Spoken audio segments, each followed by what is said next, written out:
Salam semuanya. Halo. Mohon maaf, aku nggak bisa buka kamera karena di rumah lagi gelap. Jadi aku izin off kamera dan mungkin ya salam kenal. Halo. Terima kasih buat Selin yang udah buka terbiak kita pada malam hari ini. Di sini aku menyampaikan tentang Daniel 4 dan 5. Dan Daniel ini kita masuk di kitab Daniel pada minggu ini. Tentunya aku sendiri pribadi banyak hal-hal yang aku dapat di pembelajaran tentang Daniel, tentang kisahnya Daniel juga sampai hari ini, bagaimana Tuhan itu begitu baik. Dan kalau kita berbicara mengenai kitab Daniel, itu isinya tentang ada penghakiman dan juga penglihatan-penglihatan yang akan dialami, dan juga tentang masa depan yang diperlihatkan Tuhan kepada Daniel itu sendiri. Dan tujuannya supaya semua orang itu apa namanya mengerti kehendak Tuhan dan juga meminimalisir kesalahan-kesalahan supaya berbalik lagi pada Tuhan. Dan kalau arti namanya sendiri, Daniel itu artinya Allah adalah hakim. Allah adalah hakim, itu arti nama dari Daniel. Dan Daniel ini salah satu kitab nabi yang paling pendek mungkin di antara yang perjanjian lama. Dan kitab ini ya mungkin agak sedikit paksal, tapi begitu banyak maksud dan tujuannya. Dan tujuannya itu supaya banyak menetapkan dan juga membawa umat Allah kembali ke kedaulatan Allah melalui nubuat-nubuatnya. Kalau kita baca dari kisah pertama Daniel 1, tapi dari Daniel kitab 4 ini sendiri, ini berbicara mengenai Nebukadnezar meninggikan diri dan direndahkan. Ini oh ya, sebelumnya kalau di Daniel itu ada beberapa raja, ada raja Nebukadnezar dulu, baru nanti digantikan sama Raja Belshazzar, lalu nanti ada lagi, dan begitu terus pada masa pemerintahan masing-masing. Dan di sini bercerita tentang di Daniel pasal 4, Nebukadnezar meninggikan diri dan direndahkan. Nah, di sini kalau kita baca dari pertama dan selanjutnya, itu tuh bagaimana dia itu emang kalau dari sebelum pasal 2 juga itu berbicara tentang mimpi Nebukadnezar. Uh, pasal pasal 2 juga berbicara mengenai bagaimana dia ada penglihatan mimpi, tapi dia itu nggak tahu mimpinya itu mimpi apa, makanya dipanggil seseorang yang tahu, ahli, dipanggil semua pemerintahan-pemerintahan raja, dipanggil ahli nujum, ahli juru mimpi semuanya, supaya bisa nggak sih ngertiin apa yang aku mimpin semalam. Tapi semuanya nggak ada yang tahu, cuman bagaimana kita lihat di situ Tuhan mengaruniakan penglihatan kepada Daniel. Daniel sendiri bisa apa puji Tuhan diberikan karunia mengarti mimpi itu. Jadi dari pasal 2 itu dia mimpi, dan Daniel memberikan keterangan yang tadinya harusnya semuanya dibunuh, orang-orang bijaksana juga, tapi akhirnya Daniel di sini muncul, dia siapkan Tuhan, dan pada akhirnya di situ dia menjadi ahli raja dan juga tangan kanan raja lah istilahnya. Terus lanjut di perapian yang menyala-nyala ini juga, ini bagaimana Raja Nebukadnezar ya itu bikin patung, dia bikin alat atau buat disembah oleh semua orang, tapi banyak orang yang tidak mau menyembahnya. Di sini Daniel dan juga mungkin ini kisah yang terkenal, Sadak Mesak Abednego itu nggak menyembah, tapi dia menyembah Tuhan. Dan bagaimana dia nggak terbakar, nah itu bukti bahwa ada di situ kekuasaan Tuhan.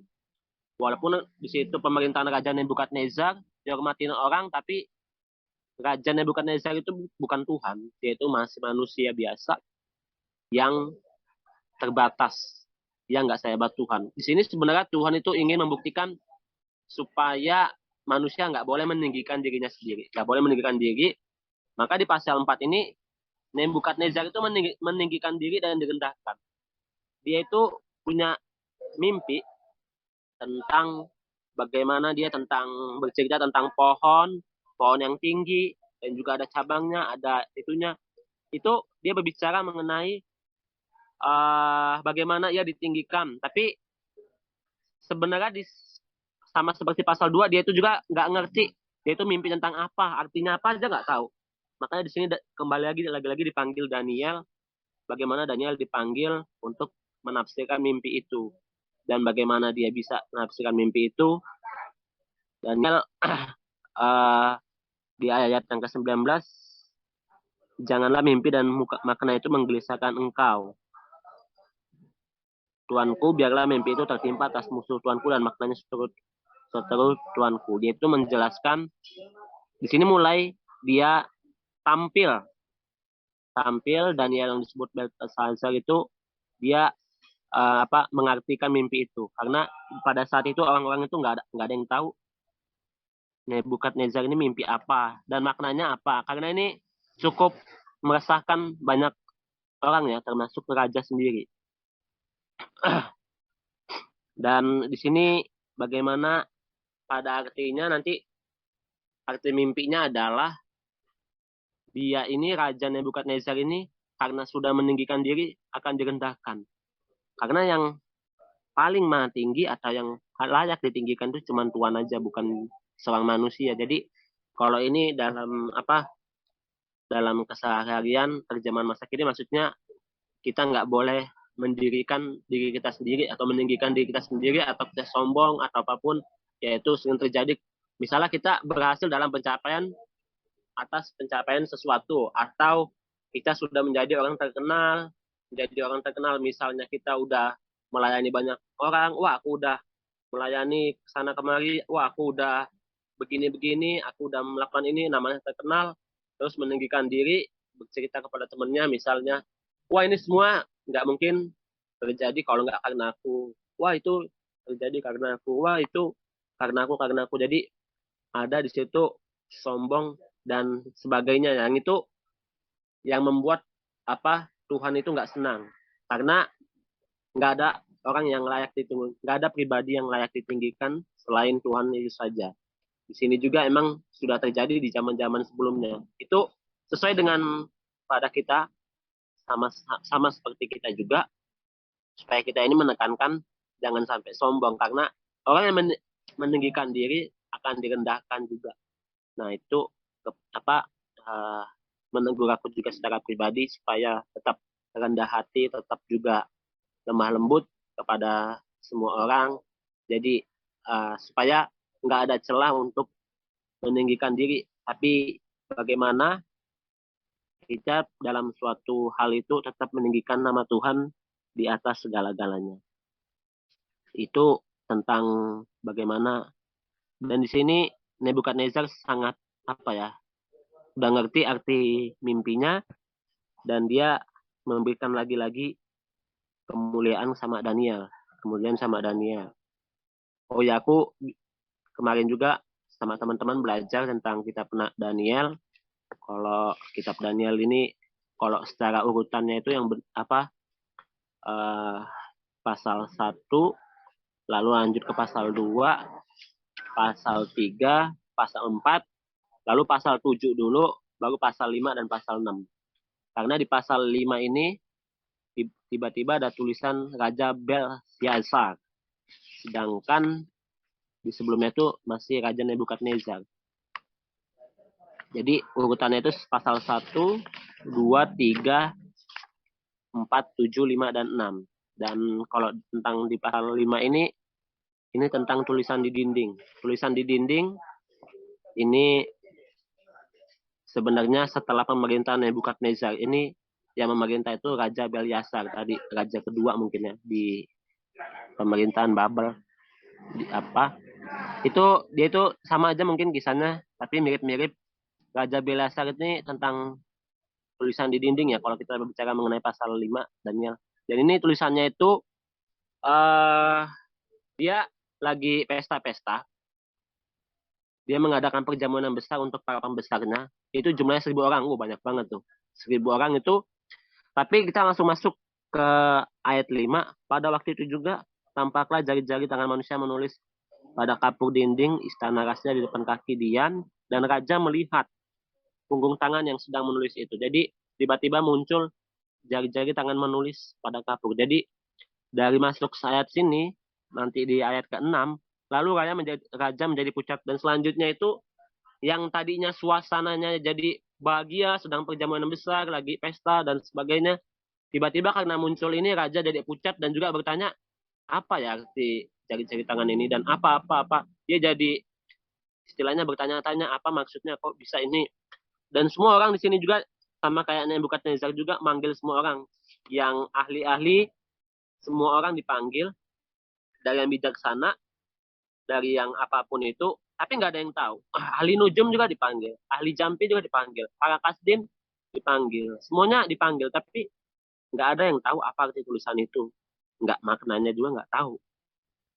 Terus dari sini kembali lagi dipanggil, lalu di ayat 13, lalu dibawalah Daniel menghadap raja. Bertanyalah raja kepada Daniel, engkaulah Daniel, salah seorang buangan yang telah diangkut oleh raja ayahku dari tanah yang ayahku. Ini mungkin Nebukadnezar ya. Nah, di sini dia tampil lagi, dia mengartikan semua tulisan tangan. Mungkin kalau yang sebelumnya mimpi, tapi ini tulisan tangan. Sebenarnya di sini bagaimana Tuhan itu menampilkan kekuasaan dan kemahakuasaannya itu melalui banyak orang secara langsung ya. Melalui mimpi, tapi ini melalui tulisan di dinding. Dan di sini bagaimana Tuhan bisa menampilkan dia apa kemahakuasaannya, dia bisa pakai cara apapun, bisa pakai kalau dalam saat ini ya bisa melalui firman-Nya, Tuhan bisa menyampaikan melalui teman kita, dan di sini bisa juga secara langsung seperti ini. Dan di sini Daniel dikaruniai Tuhan menjawab apa arti tulisan yang di dinding itu. Dan arti tulisan yang di dinding itu tentang bagaimana Beltyasar tentang ini ya, kerajaan-kerajaan Beltyasar, dan semuanya tentang kerajaan satu itunya Beltyasar, semuanya dikasih tahu oleh Daniel. Dan setelah dikasih tahu semuanya, tetapi di ayat yang ke-22, tetapi tuanku Beltyasar anaknya tidak mengendalikan diri walaupun tuanku mengetahui semuanya ini. Jadi dia nggak mengendalikan diri, tapi malah dia meninggikan diri terhadap yang berkuasa di surga. Maksudnya dia meninggikan diri di hadapan Tuhan lagi. Walaupun udah diartiin semuanya ini tentang apa arti tulisan-tulisan di dinding, maka di ayat yang ke-25 tulisannya, firmannya, maka inilah tulisan yang tertulis itu, mene tekel ufarsin. Dan inilah makna perkataan itu loh. Mene, masa pemerintahan Tuanku dihitung oleh Allah dan telah diakhiri. Tekel, Tuanku ditimbang dengan neraca dan didapati terlalu ringan. Teres, kerajaan Tuanku dipecah dan diberikan kepada orang Media dan Persia. Ini maksudnya bagaimana nanti kerajaan Nebukadnezar itu dihancurkan oleh kerajaan Persia dan juga Media. Lalu di sini juga yang paling naas di ayat terakhir, pada malam itu juga terbunuhlah Beltyasar, raja orang Kasdim itu. Dan di situ dia karena meninggikan diri juga, dia direndahkan Tuhan, dan naasnya dia langsung terbunuh. Jadi di sini juga aku mau nyampein tentang pemerintahan-pemerintahan ya, mungkin nanti disampaikan di ayat selanjutnya ya. Kalau sebenarnya pemerintahan pertama itu atau kerajaan pertama itu Israel. Israel itu dikalahin sama Babel. Babel muncul, Babel dikalahkan sama Media dan Persia. Babel ini yang punya pertama Nebukadnezar sama Beltyasar tadi di dalam tulisan di dinding akan dihancurkan oleh Media dan Persia. Nah, nanti Media dan Persia itu dikasih tunjuk Tuhan ke Daniel akan dikalahkan oleh kerajaan Yunani. Dan selanjutnya kerajaan Yunani dikalahkan sama kerajaan Roma. Itu sepintas tentang kerajaan. Dan untuk pasal 4 pasal 5 yang aku dapat di sini, bagaimana kita tentang tetap taat sama Tuhan, nggak meninggikan diri sih. supaya kita nggak sombong juga satu sama lain, tetap rendah hati, karena tetap Tuhan yang berkuasa, tetap penting, dan banyak juga pembelajaran yang didapatkan di sini. Mungkin di pasal-pasal selanjutnya Daniel berbicara tentang penglihatan-penglihatan yang akan datang, dan itu terjadi, sekaligus menasihatkan aku supaya apa ya, karena semua nubuat yang terjadi, yang dituliskan di sini semuanya terjadi. Tuhan di sini juga aku, wah ternyata Tuhan kita luar biasa. Dia udah ngasih tahu sebelumnya ke Daniel, dan itu terjadi semuanya 100%, nggak ada yang, semoga nggak ada yang nggak terjadi. Dan itu salah satu bukti bahwa Tuhan itu ada dan Tuhan itu luar biasa sangat. Dan gimana caranya, dan supaya hidup lebih sungguh-sungguh lagi, karena di masa yang akan datang akan masa-masa yang sulit, masa-masa tetap percaya sama Tuhan. Banyak orang-orang yang ingin membunuh umat-umat Tuhan, umat-umat kudus dalam mimpi di Daniel ini. Tapi bagaimana tetap kita setia sama Tuhan, kita tetap pikul salib, tetap walaupun ada nanti dibunuh umat Kristen, umat kudus, tapi tetap berpegang kalau Tuhan Yesus juru selamat kita. Walaupun banyak orang yang mungkin tidak senang, tapi biarlah aku juga, kita semua dikuatkan oleh itu. Demikian sayang dari aku. Terima kasih.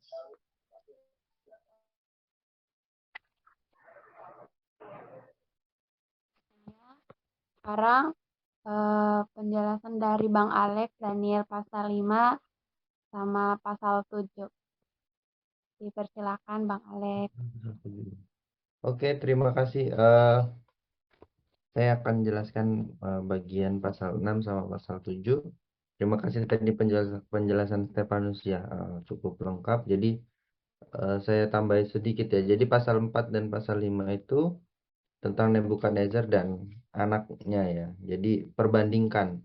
Bapaknya dia mau bertobat di akhir-akhir hidupnya, tapi si Belshazzar ini dia tidak mau bertobat di akhir hidupnya, sehingga dia akhirnya dibunuh. Jadi kemarin kan waktu awal-awal pertemuan itu kita sempat bahas bahwa pasal 4 hubungannya dengan pasal 5. Jadi Tuhan mengajarkan atau mau Alkitab mengajarkan bagaimana perbandingan hidupnya Nebukadnezar sama si Belshazzar. Terus pasal 4 dan 5, pasal 3 itu berhubungan dengan pasal 6 yang hari ini.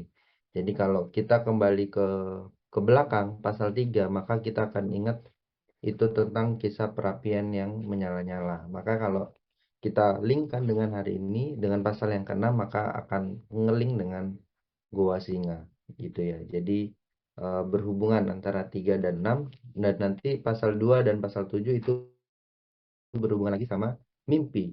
Yang pasal kedua kemarin berbicara tadi mimpinya Nebukadnezar, nanti yang pasal ke-7 berbicara tentang mimpinya Daniel. Jadi kemarin kita sudah sempat sudah sempat belajar bagaimana perapian yang menyala-nyala itu, 3 orang teman-teman Daniel ya, tapi diselamatkan. Hari ini juga tentang Gua Singa. Itu kalau kemarin perapian yang menyala-nyala itu menolak untuk menyembah patung yang dibuat sama Nebukadnezar ya. Sekarang Goa Singa juga kita tahu ya bahwa Goa Singa ini kisah yang sangat familiar di dalam Daniel 6. Di dalam kitab Daniel itu kisah yang sangat terkenal. Dan ada satu fakta juga yang mungkin kita nggak pernah tahu. Kalau kita di sekolah minggu dulu ceritanya tentang Goa Singa ini tahunya pas Daniel di waktu muda. Ya, kalau melihat gambar Daniel di Goa Singa pasti munculnya masih muda. Tapi kalau kita melihat ke timeline atau ke perjalanan waktunya, di Goa Singa ini Daniel mungkin sekitar umur lebih dari 70 tahunan lebih ya. Ya, lebih dari 70 tahun. Karena nanti di pasal yang ke-7 itu dia masih umur 60 tahunan. Jadi nanti di pasal 6 ini mulai dipimpin oleh Darius, ya, raja orang Medo. Setelah Belshazzar mati, kerajaannya direbut sama Media Persia. Ya, kemarin kan Media Persia diibaratkan itu dalam patung itu tangan, ya. Tangan kanan sama tangan kiri, Persia dan Media. Makanya kemarin di pasal 5 ceritanya juga ada tulisan di dinding, itu seperti isyarat dari tangan. Dari kan menulis kan pakai tangan, ya. Jadi tangannya itu siapa? Ya, gambaran si orang Persia dan Media yang akan menghancurkan orang Babel. Makanya pada malam itu juga matilah si Belshazzar, kerajaan Babel itu runtuh, direbut sama orang Media. Pada pasal 6 ini mulai berbicara tentang kerajaan orang Media itu, si Raja Darius yang memimpin. Ya, kalau kita di sini paham bahwa sebetulnya nggak ada sesuatu hal yang bisa membawa Daniel ke dalam gua singa selain ketaatannya kepada Allah. Ya, hanya ketaatannya kepada Allah sajalah yang akhirnya membawa Daniel dimasukkan ke dalam ke dalam gua singa. Karena di sini ya di pasal 6 ini Darius mau mengangkat Daniel sebagai wakil-wakil kerajaannya. Pasti orang yang penting, ya. Maka banyak orang yang iri. Sudah tua, kenapa kok masih dipakai gitu ya. Jadi anak-anak muda atau politikus-politikus junior itu iri. Kenapa orang ini masih dipakai? Padahal dia bukan bukan orang orang Media, bukan orang Persia, tapi kenapa tetap dipakai, ya? Karena memang rekod kerjanya atau rekod pelayanan Daniel cukup bagus, ya. Daniel tidak didapati kesalahan-kesalahan, tidak didapati tercela, ya, di dalam pengabdiannya kepada raja, ya. Jadi akhirnya banyak orang yang nggak suka, ya, banyak orang yang nggak suka dan orang itu mulai mau menjatuhkan Daniel, ya, bahwa sehingga orang-orang itu mulai mencari kesalahan Daniel. Maka di sini juga akhirnya ada satu larangan, ya, satu perintah, ya, kalau di ayat 13, ya. Kalau dalam 30 hari menyampaikan kepada salah sesuatu dewa bukan Raja Daniel, maka dia harus dilemparkan ke gua singa. Jadi itu peraturan yang dibuat sama orang Media Persia, ya. Jadi kalau kamu dalam 30 hari terus berdoa kepada dewa lain bukan atau meminta kecuali kepadaku, maka dia harus dimasukkan ke dalam gua singa. Jadi berangkat dari situlah Daniel kan kita tahu dari awal, dari masa muda, masa dewasa sampai masa tuanya dia tetap tetap beribadah kepada Allah Israel, bukan kepada raja-raja.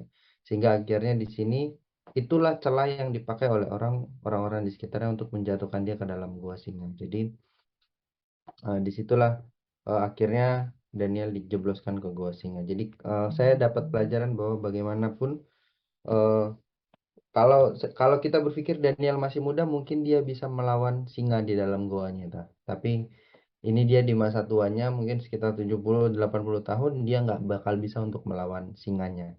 Akhirnya dia dimasukkan tetap ke dalam gua singa, tetapi Allah lah yang mengatupkan mulut singa itu, ya, sehingga dia tidak eh, dimakan, ya. Sehingga makanya pagi-pagi besok, ya, Daniel masih hidup, ya. Daniel, hamba Allah yang hidup, Allahmu yang kau sembah dengan tekun, telah sanggupkah melepaskan engkau dari singa-singa itu? Maka kata Daniel, ya Allah, ya Raja, kekalah hidupmu. Allah telah mengutus malaikatnya untuk mengatupkan mulut-mulut singa itu, sehingga mereka tidak mengapa-ngapakan aku, karena ternyata aku tidak bersalah di hadapannya, tetapi juga terhadap Tuanku, ya Raja, aku tidak melakukan kejahatan. Jadi hal ini yang yang sangat memberkati saya, bahwa ketika nanti kalaupun saya dimasukkan, sekarang gua singa itu apa? Ya, gua singa itu mungkin bisa jadi pekerjaan kita, bisa jadi pendidikan kita, atau bisa jadi orang-orang di sekitar kita, atau bisa jadi jabatan yang dipertaruhkan gitu kan. Tapi masih mungkin kita akan masuk ke dalam gua singa itu, ya. Tapi kalau kita tetap bersandar kepada Allah seperti Daniel yang tahu arti namanya bahwa aku hanya harus menyembah Allah Israel, ya. Petrus bilang juga di hadapan mahkamah sidang agama, ya, aku harus jauh lebih tunduk kepada Allah daripada manusia. Jadi ketika nanti diperhadapkan dengan hal seperti ini, diperhadapkan dengan gua singa yang modern, mungkin akan kita harus jawab bahwa aku harus lebih tunduk kepada Allahku daripada ke orang lain, ya.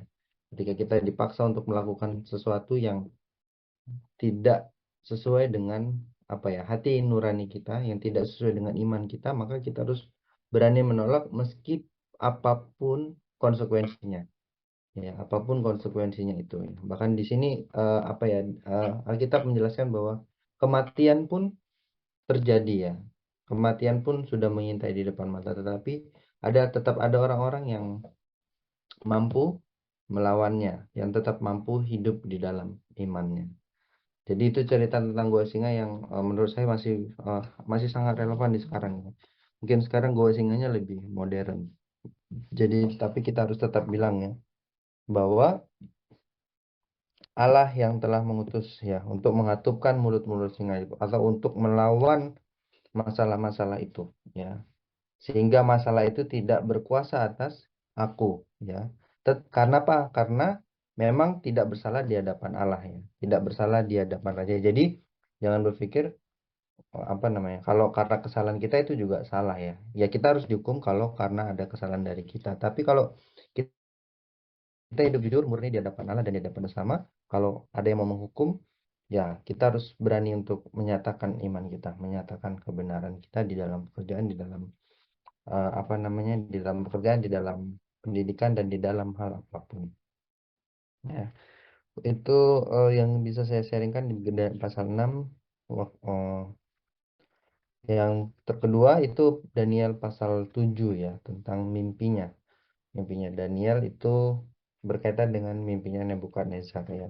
Jadi pasal 7 ini ada di tengah-tengah kitab Daniel, dan di sini ada beberapa binatang yang dimunculkan, ya. Ada singa, beruang, macan tutul, dan binatang yang bertanduk. Ini semua gambaran dari keempat kerajaan yang disebutkan di pasal yang kedua tadi, ya. Jadi ini sekitar 45 tahun sejak pasal yang kedua, ya.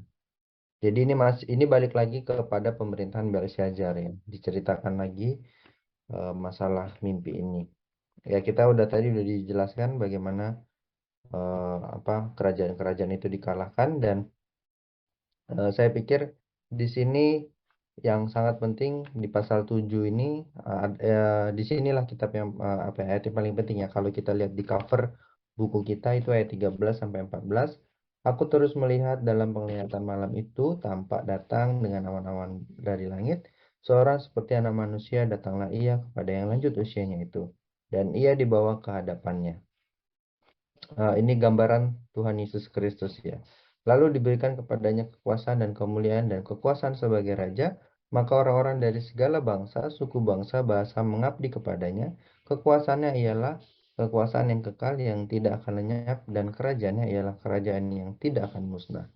Jadi semua kerajaan, 4 kerajaan yang powerful itu akan musnah oleh kerajaan Allah, oleh kerajaan dari surga yang dipimpin oleh Tuhan Yesus Kristus, ya, sebagai raja di atas segala raja yang akan menghancurkan semua kekuasaan itu. Jadi kita harus paham, seperti Daniel paham bahwa Tuhan adalah hakimnya, Tuhan adalah rajanya. Sekarang juga kita harus paham bahwa Yesus Kristus adalah raja kita yang yang kita harus tunduk kepadanya, ya. Jadi di sini berbicara tentang pemerintahan. Kalau kita di Indonesia dipimpin kekuasaan tertinggi itu Presiden Jokowi, ya. Kita harus tetap tunduk di bawah pemerintahannya dia. Tapi jangan lupa kita juga tunduk di bawah pemerintahan Allah sebagai warga kerajaan sorga. Ya, jadi ada 2 tanggung jawab, ya. Tanggung jawab yang pertama harus hidup sebagai warga kerajaan sorga, dan tanggung jawab yang kedua hidup sebagai warga negara Indonesia, atau supaya kita tahu raja kita siapa dan bagaimana cara kita hidup, ya. Kita harus tahu peraturan-peraturan apa atau hal-hal apa yang harus kita lakukan untuk menyenangkan raja kita. Ya, makanya di sini semuanya dihancurkan nanti sama Tuhan Yesus ketika dia datang kembali. Yang 4 udah hancur. Jadi nanti yang tadi ada tanduk ya, ada hewan yang keempat itu kalau singa gambarnya Babel, beruang itu Persia Media, ya macan tutul itu Yunani, dan tanduk yang besi itu ada sama seperti kayak kaki yang kemarin ya, kaki ada 10 jari. Di sini hewan tanduknya juga ada 10, tetapi akan muncul tadi ya satu raja yang berbeda dengan raja lain yang akan merendahkan 3 raja.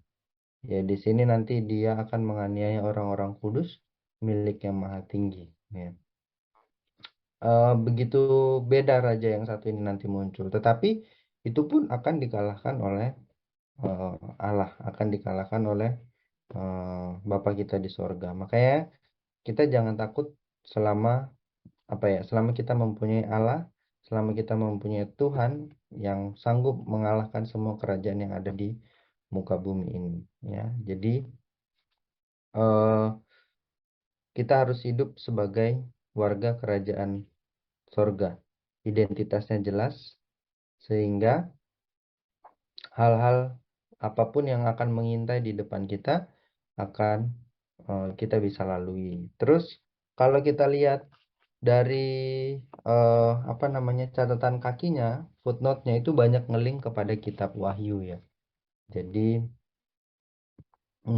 kitab Wahyu ini juga sama apa yang digambarkan di sini juga sama nanti di dalam kitab Wahyu ya, ada 10 tanduk dan segala macam. Kalau yang di kitab Daniel ini sudah tergenapi ya, pada waktu itu semuanya udah dihancurkan, sudah kalah.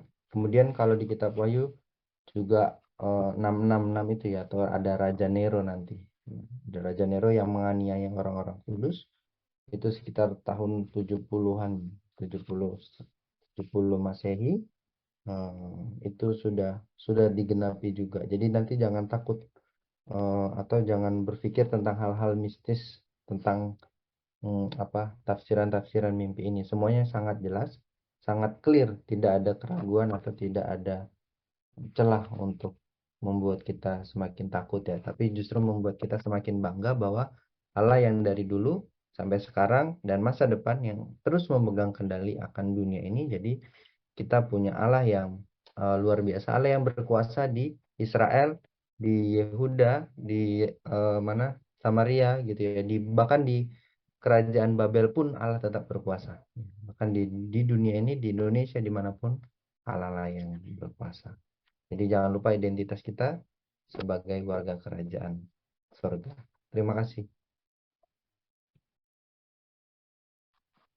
Terima kasih Bang Alex. Sekarang kita dengarkan penjelasan dari Pak Pendeta Daniel pasal 8, 9, dan 10. Pada Pak Pendeta Daniel dipersilahkan.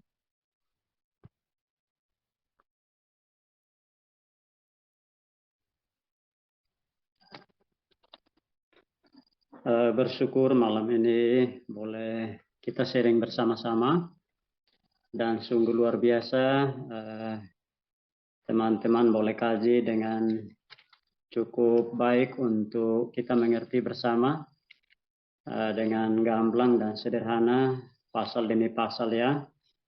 Dan saya kebetulan nama saya Daniel juga, tapi saya tidak akan menafsirkan mimpi-mimpi. Kalau teman-teman lagi bermimpi apa saya nggak tahu, dan saya juga tidak bisa menjadi seperti Daniel pada zaman perjanjian lama ini.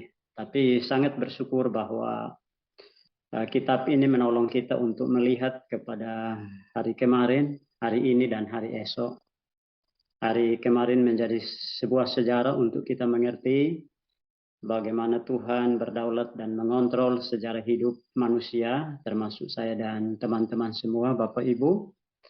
Hari esok menjadi sesuatu yang misteri, tidak ada yang tahu, tapi dengan pengharapan di dalam Tuhan, Tuhan boleh menuntun kita untuk melihat dan bahkan berjalan terus. maju ke depan. Dan hari ini kalau kita ada semua karena anugerah Tuhan. Ini merupakan sesuatu yang sangat baik bagi kita semua.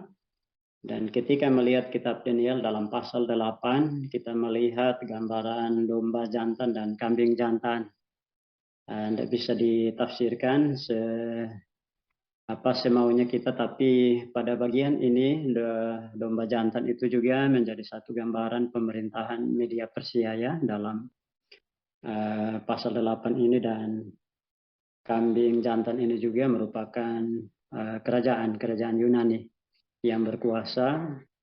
Dan bahkan ketika penglihatan ini dilihat oleh Nabi Daniel juga yang mengalami ketakutan dan bahkan tidak bisa berbuat apa-apa untuk melihat ke depan apa yang akan terjadi. Kekuatan dunia yang bergejolak dan mengepung hidup dia, dan bahkan pengalaman-pengalaman yang dia alami dalam sekian pemerintahan di Babel sana menuntun dia, dan bahkan kita mau belajar bahwa dia adalah orang yang sangat berpengharapan di dalam Tuhan, berintegritas, setia dalam segala keadaan, sekalipun dituntut untuk mengikuti hukum atau perundang-undangan Babel. Tapi bersyukur kepada Tuhan dalam bagian pasal 8 ini, saya melihat ayat yang ke-18 juga itu dikatakan bahwa sementara ia berbicara dengan aku, jatuh pingsanlah aku, telungkup ke tanah, tetapi ia menyentuh aku dan membuat aku berdiri lagi. Bagian ini menjadi sebuah pelajaran bagi saya dan mungkin kita semua, bahwa ketika dalam keadaan apapun, ketika kita sudah menghadapi berbagai macam hal dan mungkin jatuh dan bahkan tidak berdaya lagi, tidak bisa berbuat apa-apa lagi, ada tangan Tuhan juga yang terus-menerus menolong dan menyertai kita. Dan pasal 8 ini juga ada nama Gabriel dan Mikael ya. Nanti teman-teman juga bisa ketemu dalam membacanya. Merupakan bagian yang menuntun kita bahwa malaikat Tuhan juga menjadi pelayan, diutus untuk menolong, dan bahkan dalam kitab Mazmur juga malaikat Tuhan bisa berkemah di setiap tempat di mana orang percaya berada.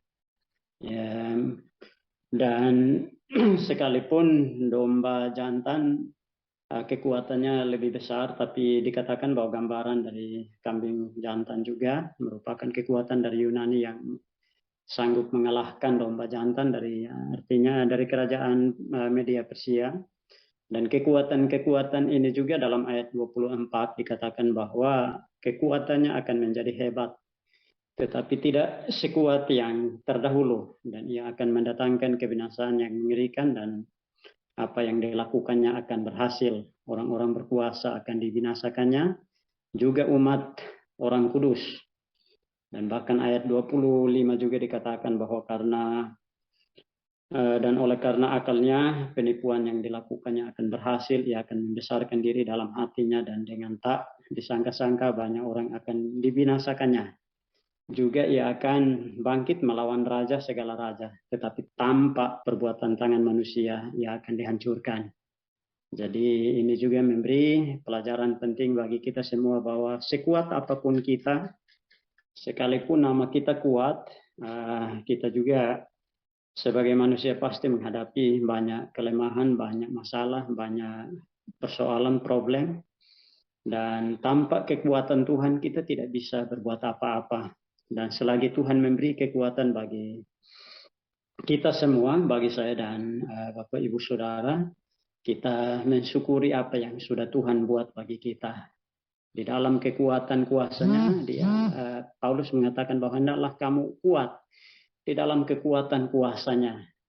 Kekuatan kuasa kebangkitannya yang memberikan kita pengharapan, memberi kemampuan untuk kita melangkah, berjalan, dan menjadi saksi, menjadi terang, menjadi orang Kristen yang boleh dapat menyaksikan kasih dan kesetiaan Tuhan dalam hidup kita, dalam setiap bidang pekerjaan kita masing-masing dimanapun kita berada. Dan kekuatan dunia hebat apapun, Kalau Tuhan izinkan, kita bisa melewati semuanya dan bahkan kadang-kadang kita diperhadapkan dengan keadaan-keadaan yang bagi kita sebagai manusia kita tidak sanggup untuk mengatasinya. Tapi dalam ayat ke-25 dikatakan bahwa tanpa perbuatan tangan manusia, kekuatan dunia, kuasa iblis, bahkan segala sesuatu yang kita alami, yang kita hadapi, dengan bersama Tuhan, Allah berdaulat dan masa depan kita dalam melakukan berbagai hal dan pekerjaan Tuhan dimanapun kita berada, semuanya itu hanya untuk hormat dan kemuliaan nama Tuhan. Itu yang saya temukan dalam pasal 8 di bagian ayat 24 dan ayat 25. Dan di pasal yang ke-9, Bapak Ibu Saudara, menjadi sebuah doa Daniel. Kita tahu bahwa Daniel memiliki karakter yang sangat berintegritas dan bahkan apa yang dia katakan dan apa yang dia lakukan itu sesuai dengan yang Tuhan mau dalam hidupnya. 4 orang yang ada di Babel adalah orang-orang pilihan Tuhan yang ikut juga dalam pembuangan dari Yerusalem. Tetapi ke-4 orang ini punya karakter integritas yang sangat menonjol dan bahkan dilihat oleh banyak orang-orang yang di sekelilingnya hidup dalam penyembahan berhala. Dan bagian ini, bagian pasal 9 ini juga di ayatnya yang ke-19. Tapi kalau kita melihat dari ayat pertama sampai ayatnya yang ke-19, sebuah doa Daniel yang di dalamnya dia berdoa dan memohon kepada Tuhan Allah yang hidup di dalam Yesus Kristus dalam perjanjian baru yang kita kenal, dan bahkan dia menyadari bahwa ketika umat Israel dan bahkan dia terseret dalam pembuangan ke Babel, itu merupakan satu bagian akibat dosa yang mereka lakukan, pemberontakan mereka di hadapan Tuhan. Daniel menyadari itu dan bahkan dia meminta pengampunan, bahwa saya memohon pengampunan atas dosaku dan dosa bangsaku. Di ayat yang ke-8 dia bilang, dosa para raja-raja kami, pemimpin-pemimpin kami, bapak-bapak kami, dan patutlah kami malu karena kami telah berbuat dosa terhadap Engkau. Ini merupakan sebuah pengakuan yang sangat luar biasa terhadap seorang yang hidupnya penuh dengan integritas, tapi dia sadar diri bahwa hidupnya juga adalah manusia yang berdosa, yang perlu dituntun oleh Tuhan untuk menyadari hidupnya, dan dia tidak akan terlepas, kehidupannya tidak terlepas dengan umat Tuhan. Dan ini menolong kita juga di ayat yang ke-19 dengan seruan yang begitu dia teriakkan kepada Tuhan. Ayat 19 dikatakan bahwa ya Tuhan dengarlah, ya Tuhan ampunilah, ya Tuhan perhatikanlah dan bertindaklah dengan tidak tangguh. Oleh karena Engkau sendiri Allahku, sebab kotamu dan umatmu disebut dengan namamu. Ayat 19 ini mempertegas dan bahkan di dalam doanya dia tahu dengan pasti bahwa Tuhan dengarkan. Bahkan Tuhan yang memberi pengampunan, keadilan Tuhan boleh berlaku dan menghukum mereka. Tetapi belas kasihan Tuhan, belas kasih Tuhan dan pengampunannya juga berlangsung dalam kehidupan Daniel dengan umat Israel yang ada dalam pembuangan itu. Dan bahkan dia tahu Tuhan peduli, Tuhan memperhatikan mereka. Dan bahkan ia minta agar Tuhan boleh bertindak dengan cepat dan tidak lama-lama dalam menolong mereka. Ini menjadi sebuah bukti orang yang hidup di dalam doa, yang tidak membenarkan diri sendiri, tapi dia tahu bahwa karena dosa dia, dosa umatnya, pemberontakan umat dan bangsa pilihan Tuhan itu sendiri yang membuat mereka sehingga mereka akhirnya terbuang dari hadapan Tuhan, terbuang dari Yerusalem ke Babel. Dan sangat satu pelajaran penting bagi kita. Kita bersyukur kepada Tuhan, Tuhan masih izinkan kita dalam waktu-waktu tertentu juga kita hendaknya berdoa untuk tidak hanya untuk diri kita, tapi kita juga berdoa untuk orang lain, untuk bangsa kita. Kita juga berdoa untuk orang-orang percaya pada masa lampau yang mungkin melakukan banyak kesalahan, dan bahkan akibat dari kesalahan mereka juga menimpa kita. Dan ini merupakan satu bagian kita perlu menyadari itu. Kita minta pengampunan Tuhan dan minta pimpinan Tuhan sehingga dosa tidak akan menghambat kita untuk berjalan dan terus-menerus melakukan berbagai hal di dalam kehidupan kita. Dan doa juga merupakan satu bagian kekuatan yang kita boleh dapat rasakan. Dengan doa kita boleh bernapas, berkomunikasi dengan Allah pencipta kita di dalam Yesus Kristus. Dengan doa juga kita sadar bahwa kita bukan siapa-siapa. Saya dan Bapak Ibu Saudara adalah orang-orang yang lemah, yang membutuhkan kekuatan dari Tuhan. Seorang hamba Tuhan ketika ada di Kalimantan, satu teman waktu pergi ke sana, dia hanya nasihati pendeta muda ini, hamba Tuhan muda ini, bahwa sedikit berdoa, sedikit kuat. Banyak berdoa, banyak kuat. Kalau tidak berdoa, tidak kuat. Jadi ini menjadi satu pertaruhan bagi kita bahwa dengan banyak berdoa, kekuatan, kuasa Tuhan akan nyatakan dalam hidup kita, dan kuasa doa sanggup mengubah keadaan yang tidak mungkin menjadi mungkin. Dan saya percaya bahwa kalau Daniel hidup tanpa doa, ketika dilempar ke dalam gua singa, mungkin dia tidak akan keluar lagi. Pasti akan dimakan oleh binatang-binatang buas. Dan bahkan dengan kehidupan doa yang baik, Sadrak, Mesak, Abednego boleh dapat melewati dapur perapian yang begitu membahayakan mereka. Mereka boleh keluar dan mereka berjalan bersama Tuhan karena kehidupan mereka yang sangat berintegritas. Dan di pasal yang ke-10, saya melihat bahwa penglihatan Daniel di tepi sungai Tigris, penglihatan untuk masa depan dan kesulitan-kesulitan yang besar yang dihadapi. Dia mengalami berbagai macam ketakutan, dia mengalami berbagai macam ketidakpastian, tapi dia senantiasa dalam bagian ini juga dikatakan bahwa selalu ada jamahan, ada sentuhan kasih dari Tuhan, dan bahkan malaikat dikirim kepadanya untuk memberi sentuhan dan bahkan memberi kekuatan, semangat baru bagi hidupnya. Dan ini menjadi satu bahagian yang sangat menolong kita juga. Saya melihat bahwa di ayat yang pasal 10 ayat yang ke-19 ya, ayat ke-19 ayat 18 dikatakan bahwa lalu dia yang rupanya seperti manusia itu menyentuh aku pula dan memberikan aku kekuatan dan berkata, hai engkau yang dikasihi, janganlah takut, sejahteralah engkau, jadilah kuat, ya jadilah kuat. Sementara ia berbicara dengan aku merasa kuat lagi dan berkata, berbicaralah kiranya Tuanku, sebab engkau telah memberikan aku kekuatan. Di ayat 18 dan ayat yang ke-19, dikatakan bahwa Nabi Daniel itu lemah.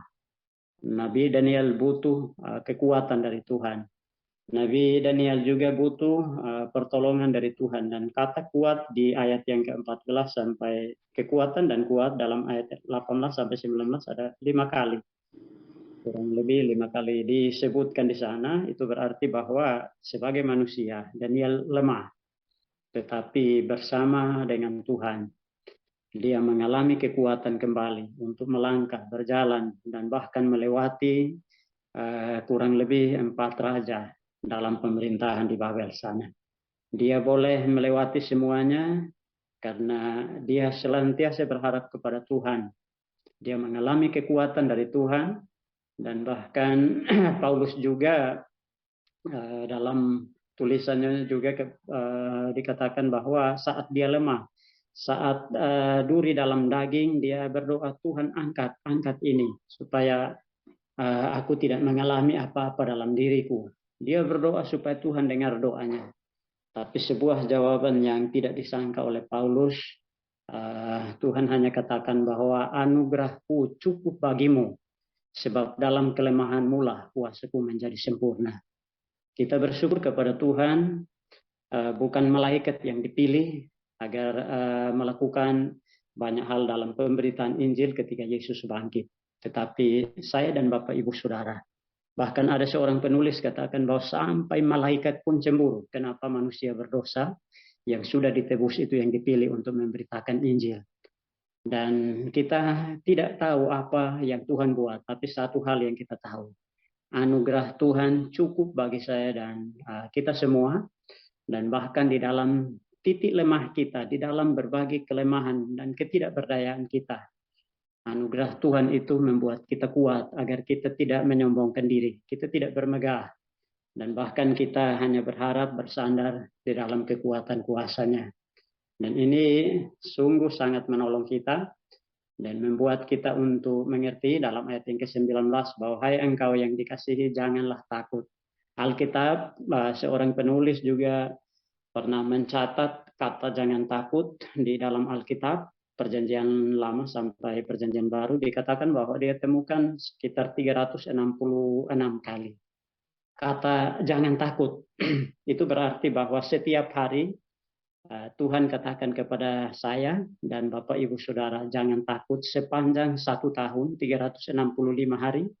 Selalu setiap hari Tuhan katakan bahwa jangan takut. Dan ada satu bonus, jangan takut di tahun baru.